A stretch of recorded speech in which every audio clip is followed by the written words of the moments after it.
ሰማያት ይነግሩ ክብሪት ፈጣሪ ጠፈሪ ምስክር ግብሪ አዳው ባሪ ዓሰርተ ክልተ ነገዳት ዓሰርተ ክልተ ከዋኽብቲ ናይ ድሕነትና ምስጢርቲ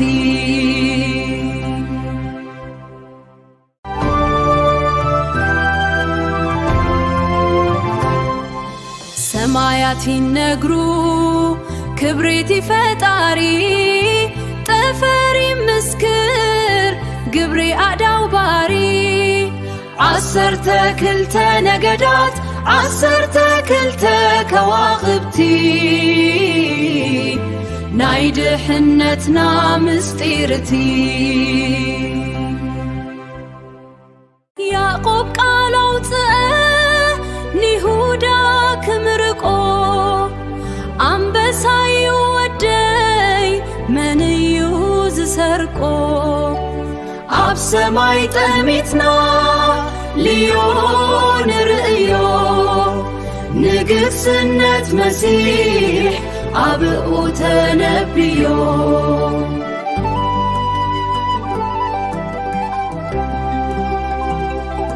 ያዕቆብ ቃል አውፅአ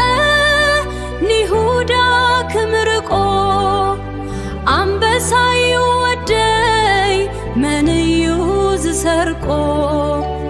ኣብ ሰማይ ጠሚትና ልዮ ንርእዮ ንግስነት መሲሕ ኣብኡ ተነብዮ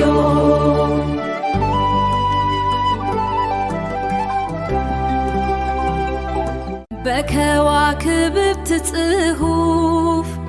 ምስጢር ሰማያዊ መንገድነትን ያሳየናል ማዛሮት የከበረው ቃል ኪዳን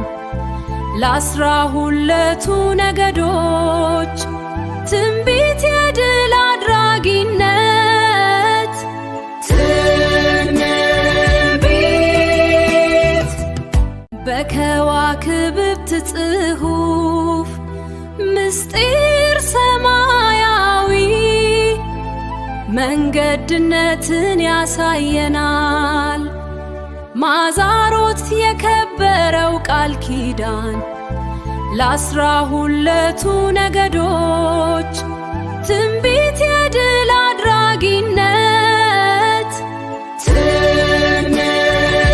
ትንቢት ማዛሮት ይዛረብ